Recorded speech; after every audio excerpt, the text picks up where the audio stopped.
Welcome to our unit on preparing speeches. This is a unit that I'm really excited to do asynchronously because it allows you to watch the lectures, make your speech, come back, review the lectures, and make sure you did it correctly. During this unit, I'll be walking you through not just how to prepare your speech, but a sample as well. As I'm sure you've seen on Blackboard, there's a little folder that says sample speech. I recorded a video of myself giving a sample informative speech about the effects of global warming or climate change on Lake Superior. I do love Lake Superior. I encourage you to go watch that speech, look at my notes, look at my outline, look at my works cited, and use that as a guide as you prepare your own. When I go through these lectures, I'll talk a bit about my thought process in creating that speech. So you can read what I was thinking, go back, watch the speech, and see how that plays out in the final project. Hopefully this is really useful for you, and I look forward to hearing your speeches and hearing your feedback on this unit. All right, here's our preview. So first of all, I want you to read Chapter 12. Chapter 12 has a lot of really great information about preparing your speech. It gives you some things to think about. It's very well done. Please go read it as you work through these lectures. I will start by talking about audience analysis, audience demographics, give you some tools for planning your speech. Then we'll talk about how I plan the sample speech. We'll go back to lecture mode. We'll talk about structuring your speech, intros and conclusions, supporting material, and then I'll show you more about the sample speech and how I researched and outlined that. Audience analysis is the first step to giving an effective speech. Audience analysis is the idea of developing a speech that's appropriate for the audience. So this can happen in a variety of different ways, which we'll talk about in this slide, but it's also about creating a speech that's appropriate for the level of the audience. For example, I really love to knit, and there are speeches that I could give about sock knitting that would not be appropriate for this audience or for an audience of beginner knitters who are like 4 needles, piece, I'm out. No. So making sure that your speech is appropriate for the audience that will be listening to it. Remembering that audience-centered approach to communication and speaking. So there's a couple of different ways that we can do our audience analysis. First one is to look at the demographics of our audience, and these are characteristics that can be categorized. So we can put people into categories. Not everything about an audience can be put into a category. I think some of you are out there going, I'm an individual, don't categorize me. This is fine. These are just overall categories. For example, if I'm looking at my college audience, I'm going to look at a couple of different things. Age, which is different from year in school.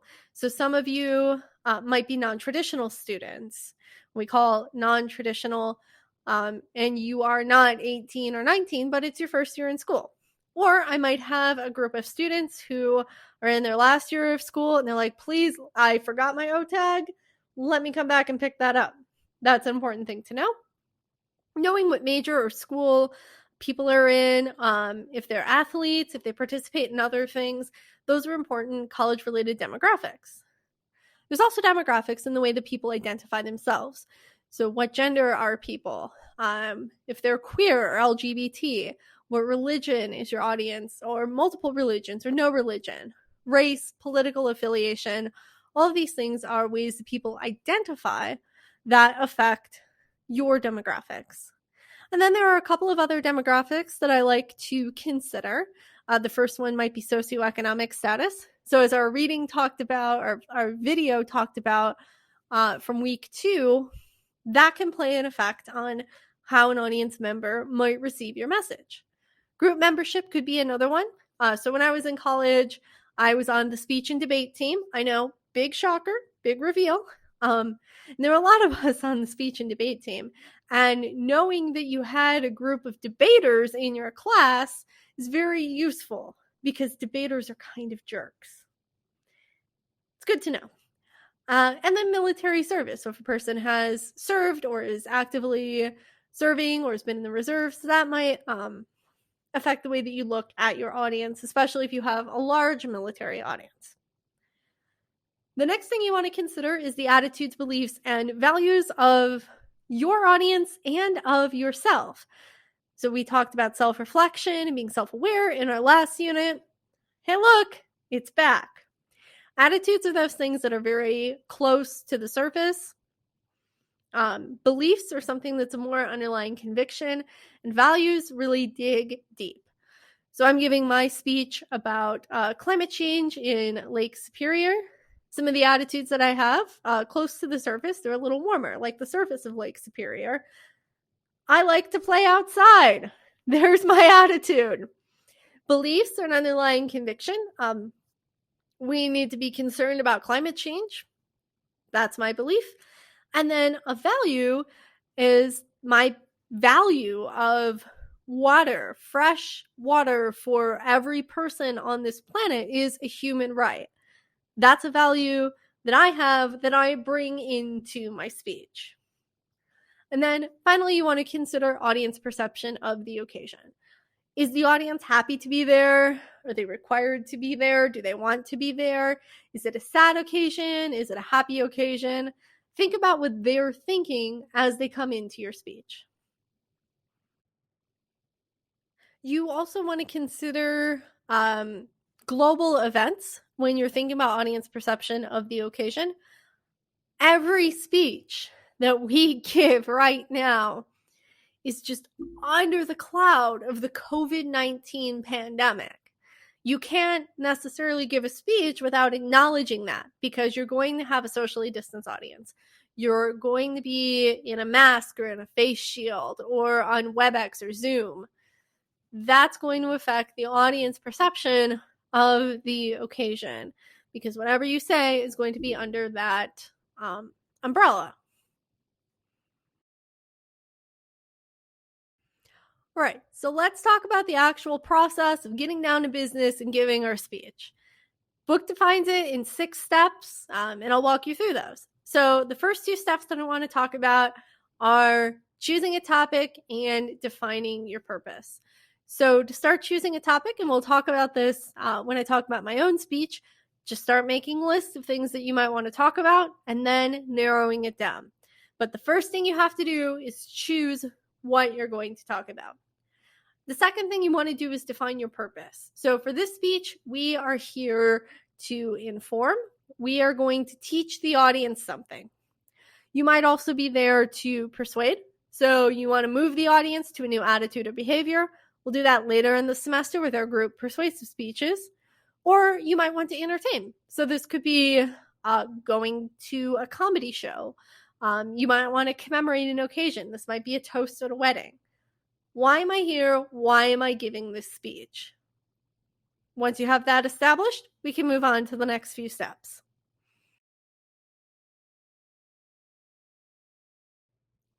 The next thing you want to do is write your purpose statement. This isn't something that goes to the audience. It's just the guiding light for you, the speaker. Sometimes I write my purpose statement on a Post-it note and I stick it to my computer so that when I'm working, I see what I'm working towards. A purpose statement should be results-oriented, specific, and realistic. So my purpose statement for a speech about climate change in Lake Superior isn't going to be tell my audience everything there is to know. That's not going to happen. It's going to be results-oriented, specific, realistic. We'll talk about that when we go through the sample speech. Step 4 is to state your thesis. The thesis is the central idea you want the audience to remember after the speech. This is the one thing that, like, if they watch your speech and they forget everything else you said, they're going to remember that person talked about this with this kind of perspective. The thesis is delivered to the audience, but it's not a preview of the speech. It's a 1 sentence, here's what we're doing.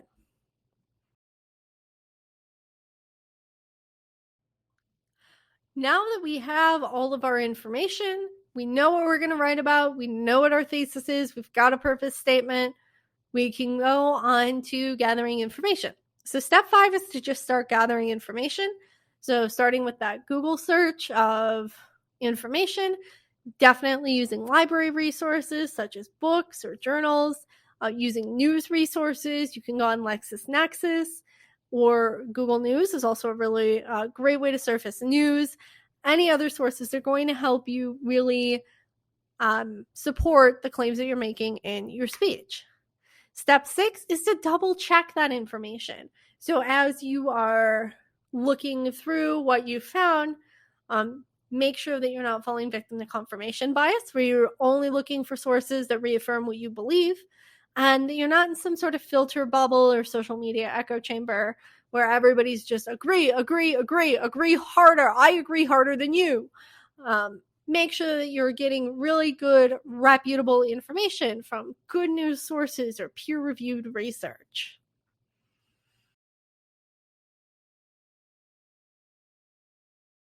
So now let's take a look at the sample speech and apply what we have learned in these 6 steps.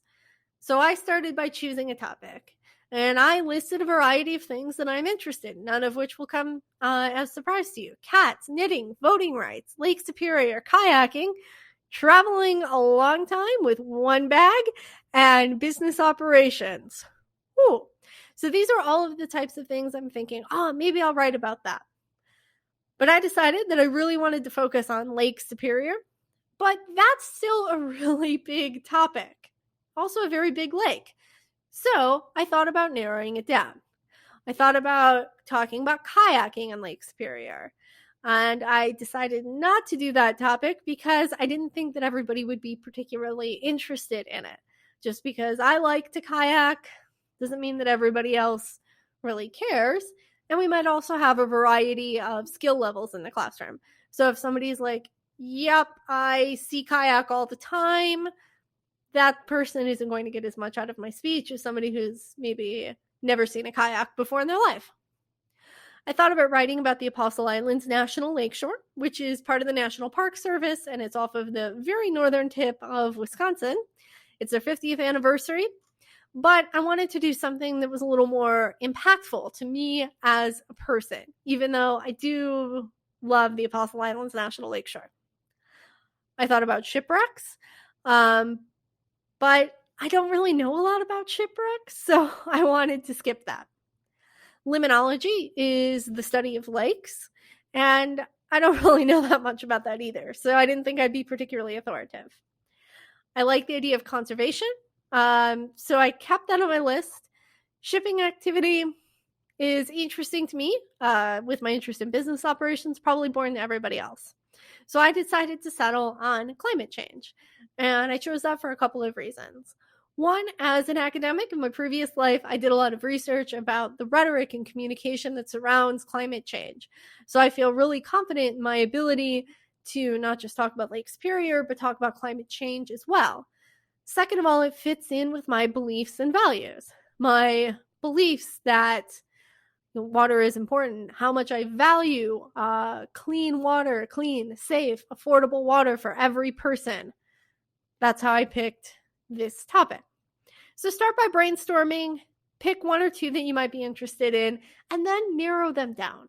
Because a good informative speech topic isn't huge. It's very narrow, and it's something that you can get deeper into. And I'm really enjoying all of the depth and lake metaphors here, but it's totally not intentional. So a good topic, narrow, deep.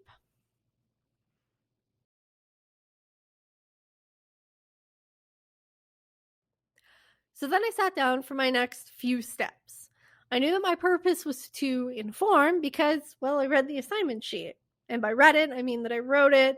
And I know that that's what the purpose of this assignment is.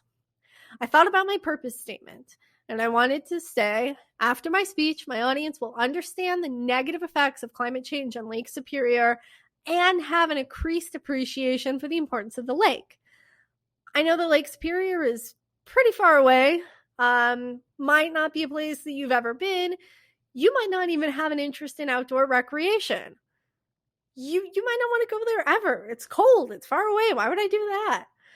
But I want my audience to really appreciate the importance of this lake, even if they don't do any recreation in it. Thesis: Lake Superior is being seriously harmed by climate change, and we should all be aware of the effects. I want everybody to know what's happening to this very important lake.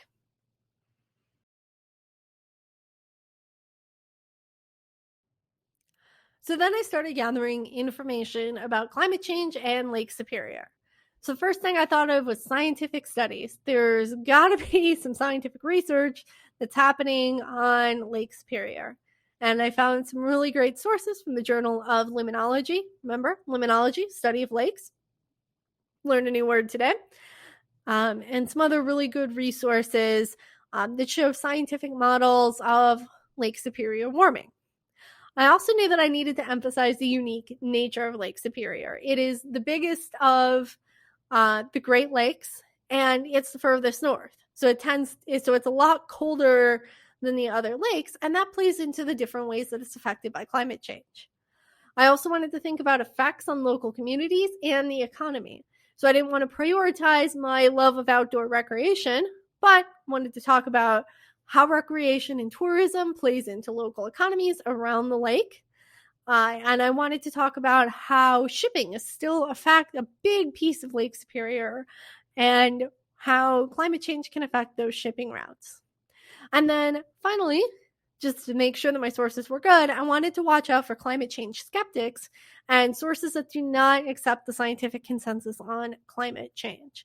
And I didn't find any of those in my research, which was really good, but I wanted to be aware that those sources were out there.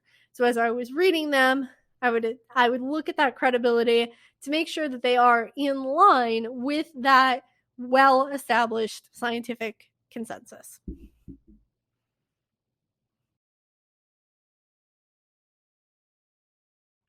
All right, so let's talk about structuring your speech, which is a key aspect of writing a good, well-organized speech. So your basic speech structure is going to be the intro, body, and conclusion. You're going to tell us what you're going to say, then you're going to say it, and then you're going to remind us what you just said. I'm sure you've been hearing this ever since you started writing things longer than a paragraph. And this structure is really important when you're speaking to an audience because they can't just go rewind and remember what you just said. You have to go back. You can't just go back and say like, oh yeah, what did they say 30 seconds ago? It helps your audience prepare for what's going to come next. So the couple of different ways that we can do this through outlines. The first one is the working outline, and that's for you. It helps you put things together. And then you merge that into a formal outline, which is a consistent structure with Roman numerals. In the comments on this voice thread, I have linked 2 really great YouTube videos. The first one is on working outlines, and the second one is on more formal outlines. Please watch those, and then let me know if you have any questions. They do a really good job of explaining how to structure and outline your speech or your paper. As a side note, I'm a huge believer in outlines. Whenever I go to write something, I honestly make an outline first, and then I just start filling stuff in. I find that it makes my writing process more efficient. And what's wrong with spending less time on your homework? Nothing. So, really work with the outline. As you're creating your outline, you want to think about your organizational patterns. You want to use a logical structure for your speech. In my speech, for example, every subpoint builds on the subpoint before it. So I give you some background about Lake Superior, which you need to understand the temperature of Lake Superior, which helps you understand the effects of climate change on Lake Superior. Some organizational patterns that you can use for your speech include the topical organization pattern, which groups like topics together. That's what I did. A geographic organizational pattern, which moves you in a geographic pattern. So you might use that to talk about places and how they're related to each other. If I were to talk about places to kayak in Madison, for example, I might move east to west or talk about it based on which lake we're looking at. And then there's the chronological pattern. So if you were going to talk about a historical event for your informative speech, you'd want to tell us how that happened in a chronological pattern. Again, Don't go on to the next slide yet. Take some time and review those videos that I have linked in the comments. They're also linked on the homepage back in Blackboard of this voice thread.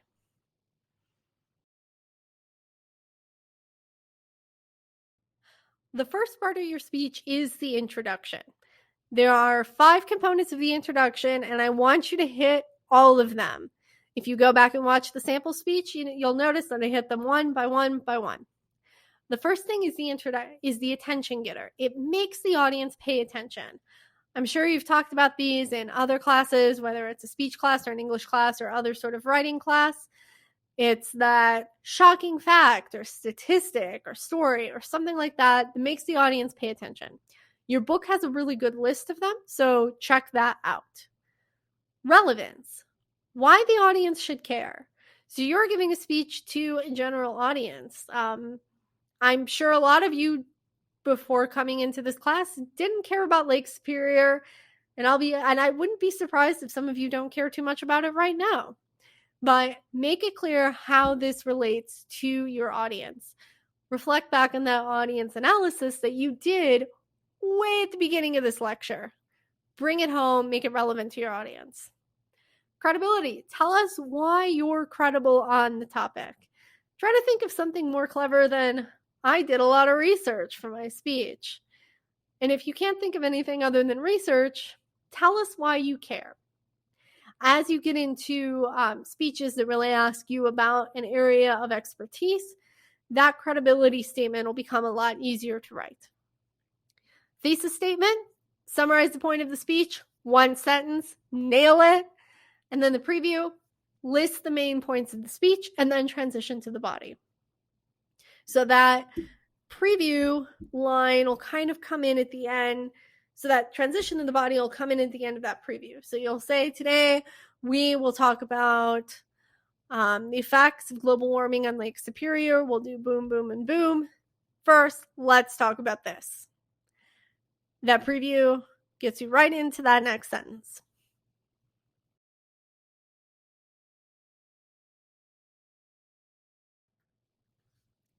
Transitions are phrases that connect ideas in a speech by showing how they relate to each other.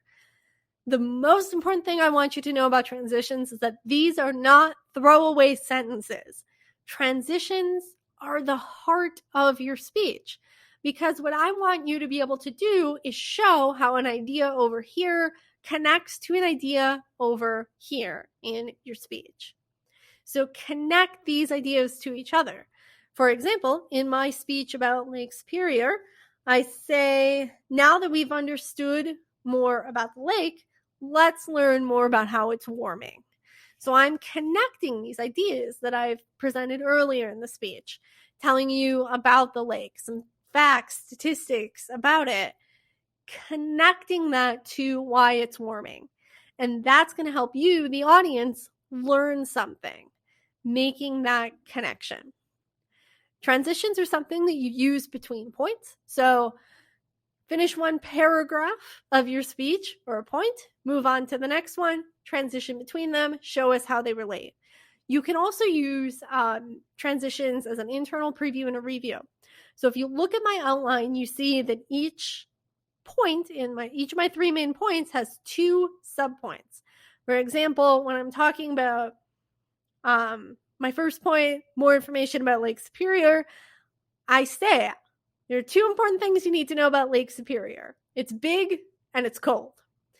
First, it's big, and then I talk about how big it is, and then I talk about how cold it is. Next, it's cold. That helps you know what's coming up as you listen to that speech. I've also repeated those important things to you at least twice. So you know that it's a big lake and you know that it's cold. And if you forget the rest of the statistics that I tell you, or how cold it is in Fahrenheit, or that I have to wear a wetsuit in it in July, that doesn't really matter. You know that it's big, you know that it's cold, and the transitions have helped you remember that key piece of information. Those are internal reviews and previews, and preview your subpoints. I love transitions. They are, to me, the heart of the speech and I'll be watching for them.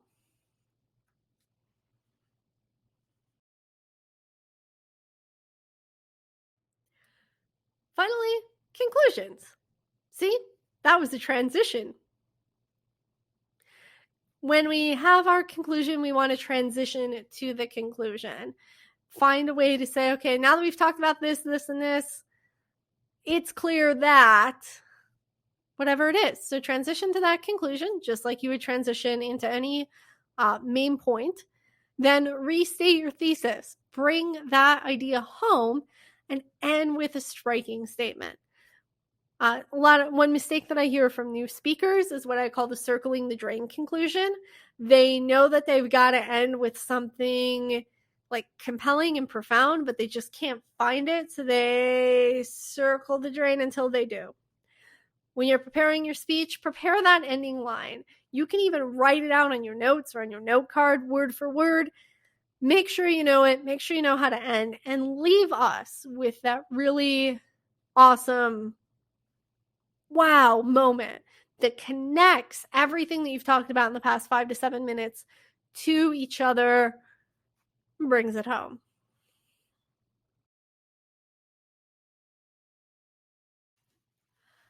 As you are working on your speech, you will need to support your speech.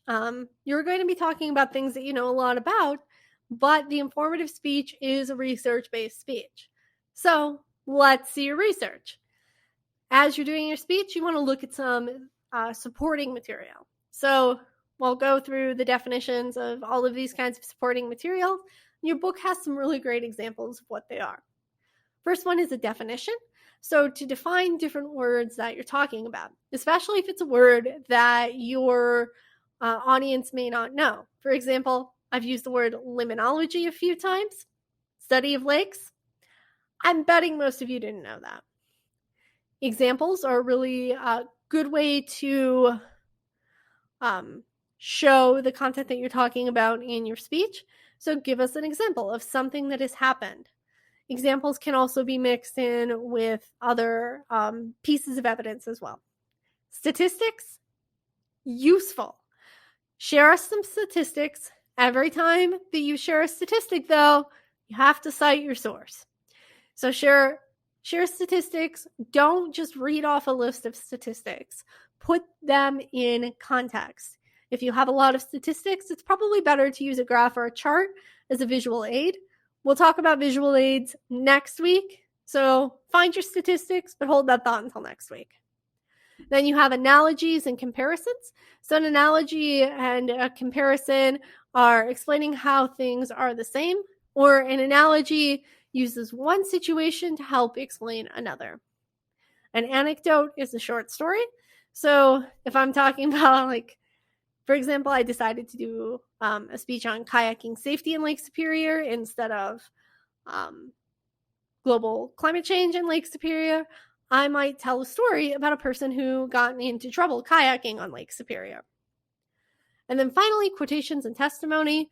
So quotation, you can pull any quotation, make sure that you know exactly who said it, and you cite it accurately.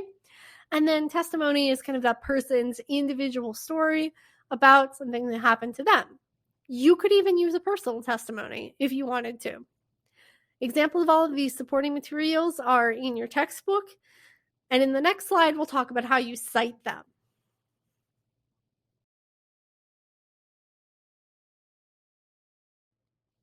As you're giving your speech, you want to tell your audience where you got your information. Remember, it's a research-based speech. We need to see the research. Oral source citations help explain where you got that information, but they're less formal than written citations. So when you're writing a paper, you've got that parenthetical citation or a footnote. This is going to be a lot more informal, more verbal. Remember, all statistics must be cited. Here are some example phrases that you can use when introducing your source. There's the old classic, according to. Good one, don't overuse it. There's also, as noted in a personal interview with, and in their book. You'll develop more of these as you start to write your speech, and you find ones that sound natural to you. What I don't want you to do is overuse one of them according to, that's really kind of boring. And I would suggest that you have these prepared. So when you're going in to give that oral source citation, you're not up there thinking, oh crap, I need a lead-in phrase. According to, make sure that you have those prepared as you're preparing your speech. We'll talk more about tips for preparing your speech next week, but keep this kind of in the back of your mind as you start to think about those things.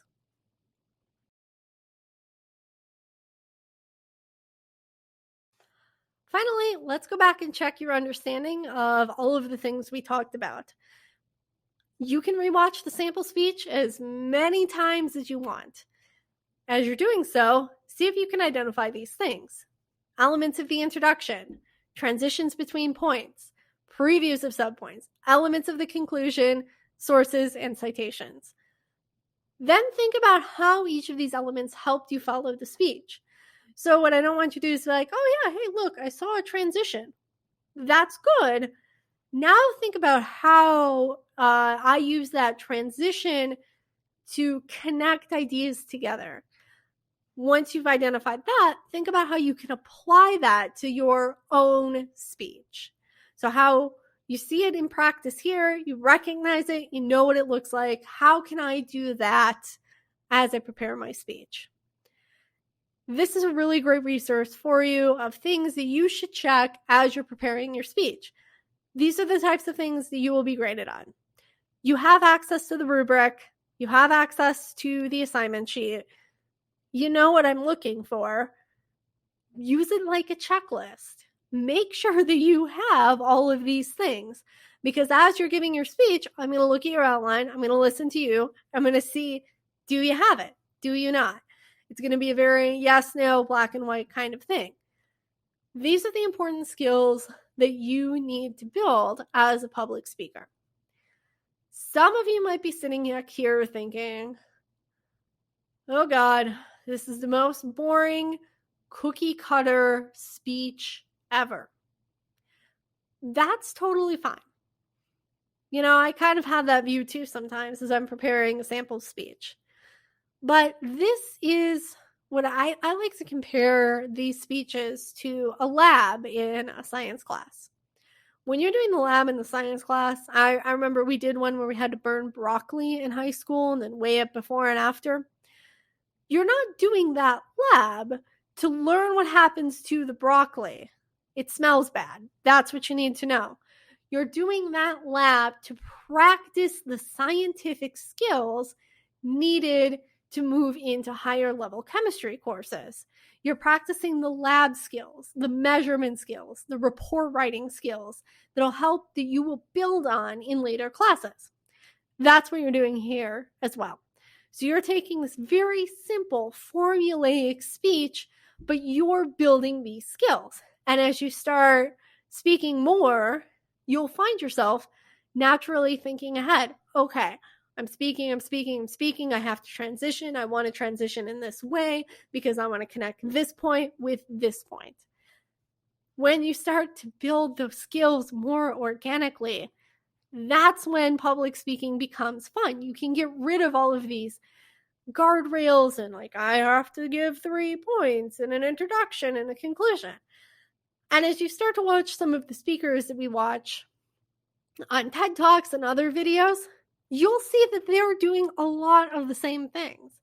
They've just developed these skills in a way that sounds a little less formulaic than Comms 100 informative speech. So to recap, take a look at the sample speech. Make sure that you understand the little details that go into each part of a speech to make that speech really interesting and profound for your listeners, but also really easy to follow. Make sure that you've got good sources, you're prepared to orally cite them, and start working on those outlines. An outline is a super valuable tool to help you do all of the things that we talked about in this unit. So start taking that, put that together, and then next week, we'll talk about the part that comes next. And that's actually getting up in front of people and presenting your speech. Like they say at the Quick Trip, See you next time.